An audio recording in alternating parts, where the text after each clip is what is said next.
हमने टेंस की almost complete कर लिया है। टेंस में अब एक दो टेंस बच रहे हैं, उसमें अगला टेंस है future continuous tense. Future continuous tense की हिंदी में पहचान की बात करें, हिंदी में पहचान है रहा होगा, रही होगी, रहा होगा, रही होगी, रहे होंगे, ये हिंदी में पहचान है इसकी। इसकी हेल्पिंग वर्ब की बात करें, एच बी की बात करें तो शैल, विल और शैल विल के साथ वी। मेन वर्ब एम बी की बात करें तो कंटिन्यूअस है तो आई एन जी आएगी, एम बी की फर्स्ट फॉर्म में आई एन जी। ठीक है, उसके बाद अब स्ट्रक्चर की बात करते हैं। स्ट्रक्चर हो जाएगी इसकी सबसे पहले सब्जेक्ट, उसके बाद शैल या विल में से कोई एक। शैल का प्रयोग होगा या विल का प्रयोग, ये हम पिछले टेंस में सीख चुके हैं। Shall will plus B plus M B की फर्स्ट फॉर्म में I N G plus object plus other plus full stop. जैसे राधा, राधा गाना गा रही होगी, राधा गाना गा रही होगी, रही होगी फ्यूचर कंटिन्यूअस। गाना एम बी, ये वाला गाना, ये वाला गाना सब्जेक्ट, राधा क्या गा रही होगी ऑब्जेक्ट है ये, उसके बाद ये सब्जेक्ट है। तो सबसे पहले सब्जेक्ट, सब्जेक्ट है राधा तो राधा, राधा के बाद शैल या विल में से कोई एक तो क्या आ जाएगा विल, विल के बाद बी, बी के बाद एम बी की फर्स्ट फॉर्म में आई एन जी। गाना की होती है सिंग और सिंग में लग जाएगी आई एन जी, सिंगिंग। और क्या सिंगिंग, सॉन्ग सिंगिंग, सॉन्ग। ठीक है, इस प्रकार के इसमें वाक्य बनते हैं। अगला आता है future perfect tense. Future perfect tense, future perfect tense. Future perfect tense की पहचान की बात करें, फ्यूचर परफेक्ट टेंस की पहचान की बात करें तो पहचान है इसमें चुका होगा, चुका होगा, चुकी होगी, चुके होंगे, इस प्रकार के शब्द आते हैं वाक्य के अंत में। इसकी अगर एच बी की बात करें तो एच बी हो जाएगी इसकी शैल विल और शैल विल के साथ हैव। इसकी में एम बी मेन वर्ब की बात करें तो अगर परफेक्ट है तो थर्ड फॉर्म आएगी, ये तो फिक्स है। एम बी की थर्ड फॉर्म, एम बी की थर्ड फॉर्म। इसकी स्ट्रक्चर की बात करें तो सबसे पहले सब्जेक्ट, उसके बाद एच बी। एच बी क्या है इसकी शैल विल और शैल विल के साथ हैव, और हैव के बाद एम बी की थर्ड फॉर्म, एम बी की थर्ड फॉर्म, थर्ड फॉर्म के बाद ऑब्जेक्ट, ऑब्जेक्ट के बाद अदर और अदर के बाद फुल स्टॉप। इसके कुछ एग्जाम्पल्स देखते हैं अब। इसके कुछ एग्जाम्पल्स जैसे, जैसे सीता खाना खा चुकी होगी, सीता खाना खा चुकी होगी, चुकी होगी परफेक्ट की बात है, फ्यूचर परफेक्ट की। सबसे पहले सब्जेक्ट सीता, सीता के बाद शैल या विल में से कोई एक तो विल, विल के बाद हैव और हैव के बाद थर्ड फॉर्म। खाना eat ate eaten, E A T E N, eaten third form आ जाएगी। और क्या ईटन, फूड। ठीक है, इस प्रकार इसके वाक्य बनते हैं। अगला और अंतिम tense future perfect continuous tense, continuous tense, future perfect continuous tense. इसकी पहचान की बात करें हम, फ्यूचर परफेक्ट कंटिन्यूअस टेंस की पहचान, पहचान होगी इसकी रहा होगा, रही होगी,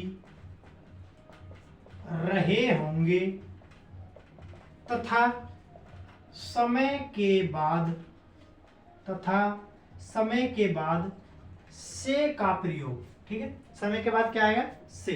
जैसे, जैसे क्या, इसकी सबसे पहले तो एच बी देख लो। एच बी क्या है इसकी हेल्पिंग वर्ब। शैल और विल तो फ्यूचर के सब टेंस में आएगा, फ्यूचर के जितने भी टेंस है सबके साथ शैल विल का प्रयोग तो होगा ही होगा। शैल विल, शैल विल के बाद हैव, हैव के बाद लग जाएगी बीन। ठीक है, अगर इसकी मेन वर्ब की बात करें, एम बी की बात करें तो एम बी कंटिन्यूअस की बात होगी ना, और कंटिन्यूअस है तो आई एन जी आएगी। एम बी की फर्स्ट फॉर्म में आई एन जी। इसकी स्ट्रक्चर की बात कर लेते हैं। स्ट्रक्चर है इसमें सबसे पहले सब्जेक्ट, सब्जेक्ट के बाद शैल या विल में से कोई एक, उसके बाद हैव, और हैव के बाद लग जाएगी बीन, बीन के बाद आएगी एम बी की फर्स्ट फॉर्म में आईएनजी, फर्स्ट फॉर्म में आईएनजी, उसके बाद ऑब्जेक्ट, उसके बाद अदर, उसके बाद सिंस या फोर में से कोई एक, और उसके बाद आ जाएगा टाइम, और उसके बाद आ जाएगा फुल स्टॉप। ठीक है, इस प्रकार इसकी स्ट्रक्चर होती है। जैसे राम सुबह से, राम सुबह से पढ़ रहा होगा, राम सुबह से पढ़ रहा होगा। समय के बाद से आ गया, रहा होगा आ गया, यानी फ्यूचर परफेक्ट कंटिन्यूअस का वाक्य है। सबसे पहले सब्जेक्ट राम, राम के हिसाब से शैल या विल में से कोई एक, तो will, have been, will have been, उसके बाद एमबी की फर्स्ट फॉर्म में आईएनजी, पढ़ना रीड, और रीड में लगेगी आईएनजी, रीडिंग। क्या रीडिंग पता नहीं, तो ऑब्जेक्ट और अदर तो है नहीं, सिंस या फोर में से कोई एक, सुबह एक निश्चित समय है, नाम है, और नाम है तो since, since morning, since morning, और फुल स्टॉप। इस प्रकार ये टेंसों के सब वाक्य बनते हैं। अब बात हमने टेंसों में हिंदी में पहचान की थी, लेकिन हमें हिंदी में तो आता नहीं है, वहाँ आता है इंग्लिश में। अब इंग्लिश में कैसे पहचान करेंगे, उसके लिए मैंने आपको स्ट्रक्चर लिखाई है, प्रत्येक टेंस की मैंने स्ट्रक्चर लिखाई है। वो स्ट्रक्चर आपको दिमाग में फिट हो जानी चाहिए। स्ट्रक्चर आप खुद ना खुद ही बनाना सीख सकते हो। आप दिमाग लगाओगे तो एक जैसा पैटर्न है। सबसे पहले सब्जेक्ट है, एच बी है, एम बी है, ऑब्जेक्ट है, एक जैसा पैटर्न सब वीडियो में चल रहा है। ठीक है, तो यहाँ से मैं अब आपको बताता हूँ कि इंग्लिश में कैसे पहचान करते हैं। इंग्लिश में पहचान देखो, इंग्लिश में पहचान कैसे करते हैं।